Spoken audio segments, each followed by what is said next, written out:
Hi viewers, welcome back to my channel Sridevi embroidery. అందరూ బాగుండాలి, అందులో మనం ఉండాలి. చిన్న ప్రాబ్లం అనేది వచ్చిందండి. దానికి సొల్యూషన్ నేను చెప్తా చూడండి. ఇలాంటప్పుడు మనం ఏం చేస్తామంటే, ఏదో ప్రాబ్లం వచ్చింది మిషన్ కానీ మెకానిక్‌కి ఫోన్ చేస్తాం. వాళ్ళు వచ్చేదాకా అలా అలా పెట్టేసుకొని ఉంటాము. అవతల కస్టమర్ వచ్చేసి మా బ్లౌజ్ అయిందా అని ఫోన్లు చేస్తూ ఉంటారు. అలాంటప్పుడు నేనేం చేస్తాను అంటే, వర్క్ ఆగకుండా ఉండాలంటే మనకి పైన అలా లూజ్ కుట్టు వచ్చింది కదా, కింద వచ్చేసి ఏంటంటే ఇలా ముడి కుట్టులాగా ముడి వేసుకొని పోయిందనమాట మొత్తం.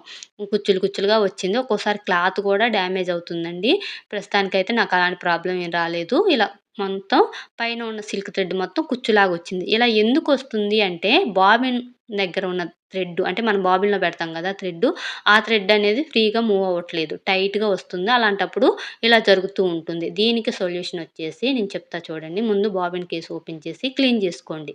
క్లీన్ చేసిన తర్వాత ఒక 2 డ్రాప్స్ ఆయిల్ అనేది వేసుకోండి. వేసిన తర్వాత ఇలా బాబిన్ కేస్ ఓపెన్ చేసి, ఇక్కడ 2 స్క్రూలు కనిపిస్తున్నాయి కదా, ఈటిలో ఫస్ట్ స్క్రూని కొంచెం లూజ్ చేసుకోండి. ఎక్కువ కాదు. కొంచెం లూజ్ అనేది చేసుకోండి. లూజ్ చేసిన తర్వాత ఏంటంటే పెట్టుకొని, మనకి డైరెక్ట్‌గా మీరేసే బ్లౌజ్ పీస్ మీద వేయకండి. ఇక్కడ ఒక ఐడియా చెప్తా చూడండి. మనకి థిక్‌గా ఉండే పేపర్ ఉంటది కదా, ఆ పేపర్‌ని పెట్టి ఇలా స్టిచెస్ అనేవి వేసుకోండి.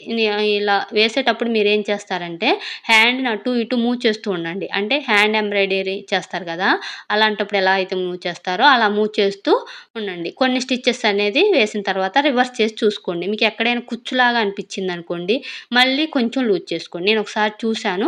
చూసిన తర్వాత ఏంటంటే కొంచెం కుచ్చులాగా వచ్చింది ఫస్ట్‌ది. మళ్ళీ కొంచెం లూజ్ చేసి పెట్టుకున్నాను. అప్పుడు చాలా నీట్‌గా వచ్చిందనమాట. ఇలా కొన్ని స్టిచెస్ హ్యాండ్ మూవ్ చేసుకుంటూ వేసుకోండి.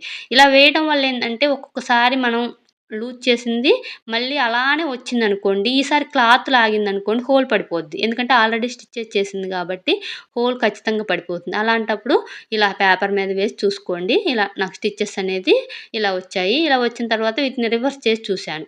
చూస్తే ఏంటంటే ఫస్ట్ కొంచెం కుచ్చులాగా వచ్చింది. తర్వాత అంతా బాగానే వచ్చింది. దీన్ని తర్వాత నేను బ్లౌజ్ పీస్ మీదే వర్క్ వేశాను. చూడండి ఎంత నీట్‌గా వచ్చిందో. ఇలా వస్తుందనమాట. ఇలాంటి చిన్న చిన్న రిపేర్లు మనం ఇంటి దగ్గరే చేసుకోవాలండి. ఎందుకంటే మెకానిక్ వచ్చిన దాకా మనకి కస్టమర్‌లనేది ఆగరు. ఎంతమందికి యూజ్ అయిందో కామెంట్ అయితే చేయండి.